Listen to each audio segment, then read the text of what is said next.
Hello दोस्तों, स्वागत है आप सबको हमारे YouTube channel the M study पर। तो आज जो हम लोग फिजिक्स का क्रैश कोर्स स्टार्ट करने जा रहे हैं, जिसमें सबसे पहले हम लोग मात्रक के बारे में पढ़ेंगे। इससे पहले अगर आप हमारे चैनल पर नए हैं तो कृपया चैनल को सब्सक्राइब कर ले और साइड में जो बेल आइकन है उसको भी प्रेस कर दें, ताकि आपको मैं कोई भी वीडियो डालूँ तो सबसे पहले आपके मोबाइल पर जो है नोटिफिकेशन मिल सके। ठीक है दोस्तों, तो चलिए स्टार्ट करते हैं। मात्रक, सबसे पहले मात्रक को समझते हैं। मात्रक क्या होता है? किसी भी राशि यानी क्वांटिटी की माप के लिए कुछ मानक मापों की आवश्यकता होती है दोस्तों। इसी मानक को उस राशि का मात्रक कहते हैं। अब समझते हैं इसको ठीक से। किसी भी राशि, ये जो राशि है, क्वांटिटी है, ये होता क्या है? ठीक है दोस्तों, क्वांटिटी क्या होता है? मान लीजिए कोई ट्रेन है तो उसकी कोई लंबाई होगी। या फिर मान लीजिए कोई वस्तु है, चेयर, टेबल या फिर कुछ भी, तो उसकी कोई द्रव्यमान होगी। तो लंबाई, द्रव्यमान, ये सब चीज़ जो है क्या कहलाता है? राशियाँ कहलाता है। ठीक है, इसको समझना है आपको। किसी भी राशि की माप के लिए, मान लीजिए कोई ट्रेन है तो उसकी कोई लंबाई होगी, और वही लंबाई को मापने के लिए हमको किसी मानक माप की आवश्यकता होगी दोस्तों। ठीक है, यानी किसी भी राशि को मापने के लिए हमको जो है किसी माप की आवश्यकता होगी, मानक मापों की आवश्यकता होती है, और इसी मानक को उस राशि का मात्रक कहते हैं। जैसे मान लीजिए मैंने आपको जैसे एग्जांपल दिया कि कोई ट्रेन है तो उसकी कोई लंबाई होगी, और वो जो लंबाई है इसको अगर मापना हो, लंबाई को मापना हो तो हम लोग किलोमीटर से मापेंगे या फिर मीटर से मापेंगे। तो यही चीज़ जो है किलोमीटर, मीटर, ये सब जो मापक है, मापने वाला जो चीज़ है, यही सब क्या कहलाता है? मात्रक कहलाता है। ठीक है दोस्तों, समझ में आया होगा आपको ठीक से कि मात्रक किसको कहते हैं। किसी भी राशि की माप के लिए कुछ मानक मापों की आवश्यकता होती है, इसी मानक को उस राशि का जो है मात्रक कहते हैं। ठीक है दोस्तों, इसको रटना नहीं है, ठीक से आपको समझना है कि क्या होता है। ठीक है, नेक्स्ट बढ़ते हैं हम लोग। भौतिक राशियों के बारे में पढ़ते हैं। मैंने आपको बताया कि राशियाँ क्या होती है। कोई भी चीज़ है, कोई भी वस्तु है तो उसकी कोई लंबाई होगी, कोई द्रव्यमान होगा, कोई क्षेत्रफल होगा। ये सब चीज़ क्या कहलाता है? लंबाई, द्रव्यमान, क्षेत्रफल, ये सब राशियाँ कहलाती है। तो ये राशियाँ जो है कितने प्रकार की होती है? ये राशियाँ जो है 2 प्रकार की होती है। ठीक है दोस्तों, राशियाँ कितने प्रकार की होती है? 2 प्रकार की होती है। एक तो होती है मूल राशियाँ, इसको आधारी राशियाँ भी कहते हैं, बेसिक क्वांटिटीज़। दूसरी होती है व्युत्पन्न राशियाँ। ठीक है, एक तो मूल राशियाँ, दूसरी होगी व्युत्पन्न राशियाँ। अब समझते हैं मूल राशियाँ क्या होती है और व्युत्पन्न राशियाँ क्या होती है। सबसे पहले जानते हैं मूल राशियाँ क्या होती है। मूल राशियाँ वैसी राशियाँ होती है जो स्वतंत्र मानी जाती है, यानी जो इंडिपेंडेंट होते हैं।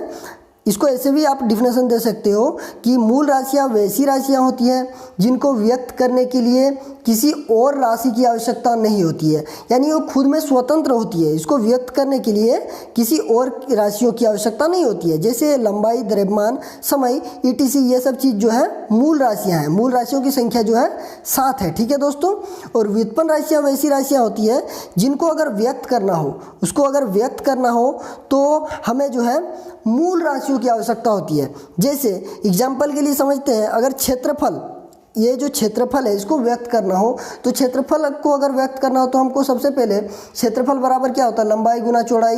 ये सब चीज़ हमको जानकारी होना चाहिए। लंबाई या तो चौड़ाई, ये सब चीज़ चाहिए। ठीक है, तो लंबाई, चौड़ाई, ये सब क्या है? ये सब जो है लंबाई, देख लीजिए यहाँ लंबाई क्या है, ये तो मूल राशियाँ हैं। तो लंबाई हमको चाहिए, नहीं तो क्षेत्रफल हम ज्ञात नहीं कर सकते हैं। तो यानी व्युत्पन्न राशियों को व्यक्त करने के लिए, यानी क्षेत्रफल को व्यक्त करने के लिए हमको क्या चाहिए? कोई मूल राशियों की आवश्यकता होगी। समझिए इसको ठीक से कि व्युत्पन्न राशियां वैसी राशियां होती है जिसको व्यक्त करने के लिए हमको मूल राशियों की आवश्यकता होगी ही होगी। जैसे बल को अगर व्यक्त करना हो, फोर्स बराबर, तो हमको जो है m×a यानी त्वरण चाहिए और मास चाहिए, द्रव्यमान चाहिए। तो द्रव्यमान क्या है? यहाँ द्रव्यमान देख सकते हैं आप, द्रव्यमान जो है मूल मात्रक है, तो हमको मूल मात्रक की आवश्यकता होगी ही होगी। यानी व्युत्पन्न राशियों को व्यक्त करने के लिए हमको मूल मात्रक चाहिए ही चाहिए। लेकिन अगर मूल मात्रक को व्यक्त करना हो, जैसे लंबाई, द्रव्यमान, समय, ईटीसी, ये सब चीज़ को व्यक्त करना हो, तो हमको किसी और राशि की आवश्यकता नहीं होगी। ठीक है दोस्तों, यहाँ तक समझ में आया होगा आपको कि मूल राशियाँ क्या होती है और व्युत्पन्न राशियाँ क्या होती है। बढ़ते हैं आगे हम लोग। मात्रकों की पद्धतियाँ। देखिए समझिए इसको, मूल राशियों के मात्रक को मूल मात्रक बेसिक यूनिट्स तथा व्युत्पन्न राशियों की मात्रक को व्युत्पन्न मात्रक कहते हैं। मैंने आपको बताया कि मूल राशियां क्या होती है और व्युत्पन्न राशियां क्या होती है। मूल राशियां वैसी राशियां होती हैं जिनको व्यक्त करने के लिए किसी और राशि की आवश्यकता नहीं होती है, जबकि व्युत्पन्न राशियां वैसी राशियां होती है जिनको व्यक्त करने के लिए जो है मूल राशियों की आवश्यकता होती है। ये चीज़ समझ में आ गई होगी आपको। तो देखिए सबसे पहले यहाँ समझते हैं मूल राशियों के मात्रक को, मूल राशियाँ जैसे लंबाई, द्रव्यमान, इन सब का जो मात्रक होगा, जैसे लंबाई का मात्रक क्या है, मीटर, तो ये चीज़ उस मीटर को हम लोग क्या कहेंगे, मूल मात्रक बोलेंगे। यानी मूल राशियों की जो मात्रक होगी उसको हम क्या कहेंगे, मूल मात्रक कहेंगे, जबकि व्युत्पन्न राशियों की जो मात्रक होगी उसको हम लोग क्या कहेंगे, व्युत्पन्न मात्रक कहेंगे। यहाँ समझ में आया होगा आपको।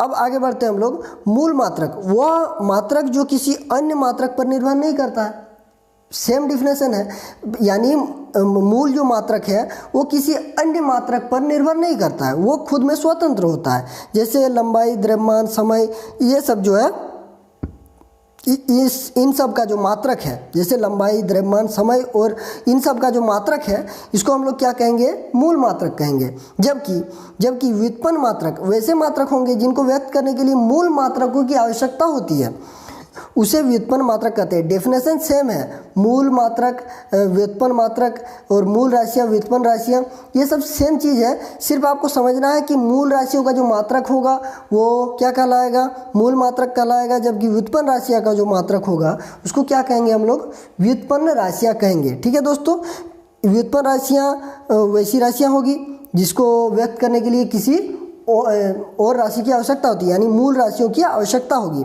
जैसे वही चीज़ है, उसी को लिखा गया है कि व्युत्पन्न मात्रक क्या होता है, वैसे मात्रक जिनको व्यक्त करने के लिए मूल मात्रक की आवश्यकता होगी उसे व्युत्पन्न मात्रक कहते हैं। जैसे क्षेत्रफल, आयतन, बल आदि, ये सब जो है व्युत्पन्न मात्रक है। आगे हम लोग बढ़ते हैं दोस्तों। ठीक है, पूरे विश्व में मूल मात्रकों की कई पद्धतियाँ प्रचलित थी। पहले जो होती थी, जैसे अलग अलग देशों के लिए अलग अलग पद्धतियाँ थी।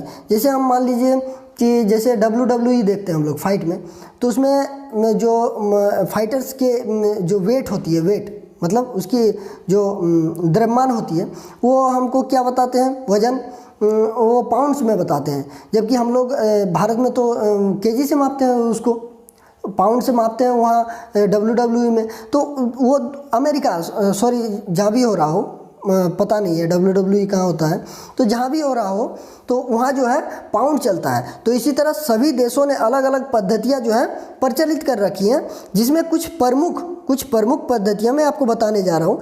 एक तो है फुट पाउंड सेकेंड, जिसको इस पद्धति को संक्षेप में हम लोग क्या कहेंगे, FPS पद्धति। ये सब ध्यान से समझना है दोस्तों। एग्जाम में, परीक्षा में आपका जो है क्वेश्चंस बीच से पूछे जाते हैं। अगर आप पूरा इसको ध्यान से समझते हैं तो आप जो है परीक्षा में कहीं से भी क्वेश्चन पूछे GS से तो आप आराम से इसको बना सकते हैं। लेकिन अगर आप रटते हैं या फिर वन लाइनर याद करते हैं तो जो है आप परीक्षा में नहीं बना पाएंगे। तो इसके लिए आपको बेसिक से हर एक चीज़ समझना होगा। तो इसको समझते हैं, FPS पद्धति कहते हैं। देखिए समझते हैं दोस्तों, फुट पाउंड सेकंड पद्धति क्या है, इसको शॉर्ट में हम लोग FPS पद्धति कहते हैं। इस पद्धति में लंबाई का जो मात्रक होगा वो फुट होगा, द्रव्यमान का जो मात्रक होगा वो पाउंड होगा तथा समय का जो मात्रक होता है वो सेकेंड होता है। इस पद्धति को ब्रिटिश पद्धति भी कहा जाता है। ध्यान रखिएगा दोस्तों, यहाँ से क्वेश्चन आ सकता है कि FPS पद्धति को ब्रिटिश पद्धति भी कहा जाता है। अगला जो हमारा है दूसरा नंबर, सेंटीमीटर ग्राम सेकंड पद्धति, सेंटीमीटर ग्राम सेकंड पद्धति। इस पद्धति को संक्षेप में CGS पद्धति कहते हैं। इस पद्धति को संक्षेप में क्या कहते हैं, CGS पद्धति कहते हैं। CGS पद्धति, इस पद्धति में लंबाई का जो मात्रक है वो सेंटीमीटर है, द्रव्यमान का जो मात्रक है वो ग्राम है तथा समय का मात्रक जो होता है वो सेकंड होता है। इस पद्धति को मीट्री पद्धति भी कहा जाता है, यानी मेट्रिक सिस्टम भी कहा जाता है। ठीक है दोस्तों, अब देखिए यहाँ से क्वेश्चन क्या आते हैं कि CGS पद्धति में लंबाई का मात्रक क्या होता है। तो लंबाई का मात्रक अगर आप मीटर मार के आएंगे तो गलत हो जाएगा, क्योंकि CGS पद्धति में लंबाई का जो मात्रक होता है वो सेंटीमीटर होता है। ये सब चीज़ ध्यान रखना आपको। ठीक है, चलिए आगे बढ़ते हैं तीसरे नंबर की ओर। तीसरा जो है हमारा मीटर किलोग्राम सेकंड पद्धति। इस पद्धति को संक्षेप में क्या कहते हैं, MKS पद्धति कहते हैं। ठीक है दोस्तों, MKS पद्धति कहते हैं। इसमें जो है लंबाई का मात्रक मीटर होता है, इसमें लंबाई का जो मात्रक है उसको क्या कहते हैं, मीटर कहते हैं। द्रव्यमान का जो मात्रक है उसको केजी यानी किलोग्राम कहते हैं, और तथा समय का जो मात्रक है उसको हम लोग सेकंड से दर्शाते हैं। ठीक है दोस्तों, चलिए आगे बढ़ते हैं हम लोग। मात्रकों की अंतर्राष्ट्रीय पद्धति, मैंने आपको बताया कि पहले क्या होता था कि सभी देश अलग अलग पद्धतियों से जो है मापते थे, लेकिन अभी जो है अभी सभी देश के लिए 1960 में, अक्टूबर 1960 में पेरिस के एक निकट सवेरे नामक स्थान पर जो है संपन्न 11वीं माप एवं तोल महासम्मेलन में लंबी चर्चाओं के बाद जो है मात्रकों की एक नई अंतर्राष्ट्रीय पद्धति का निर्माण हुआ। इसमें 6 मूल मात्रकों को परिभाषित किया।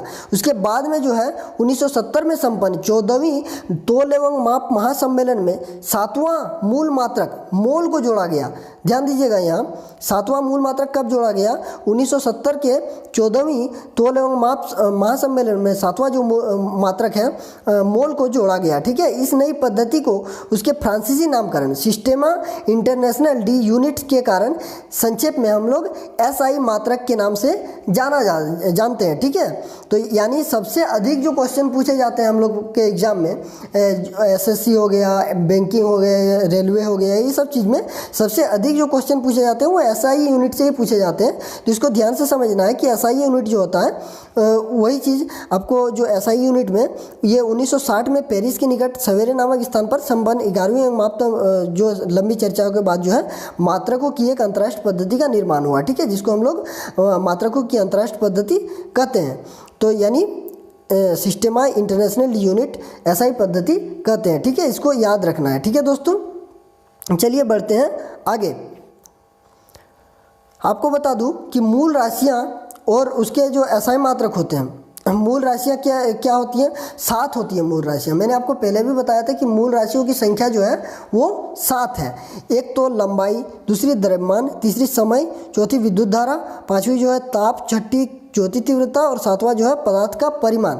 इसका जो मात्रक होता है, लंबाई का मात्रक मीटर होता है, द्रव्यमान का मात्रक केजी होता है किलोग्राम, समय का मात्रक सेकंड होता है, विद्युत धारा का मात्रक एम्पियर होता है, ताप का मात्रक केल्विन होता है, ज्योति तीव्रता का मात्रक जो है कैंडेला होता है, और पदार्थ का परिमाण का मात्रक जो है मोल होता है। ये सब चीज़ आपको याद कर लेना है, परीक्षा में ऐसे भी क्वेश्चन आ सकते हैं। ठीक है दोस्तों, तो लंबाई को हम जो मापते हैं वो मीटर से मापते हैं, द्रव्यमान का जो संकेत होता है वो किलोग्राम होता है जिसको हम लोग केजी से दर्शाते हैं, समय का सेकंड जिसको हम लोग S से दर्शाते हैं, एम्पियर को जो है A से दर्शाते हैं, केल्विन को K से, कैंडेला को CD से और मोल को MOL से दर्शाते हैं। ठीक है दोस्तों, ये सब आप याद कर लीजिएगा।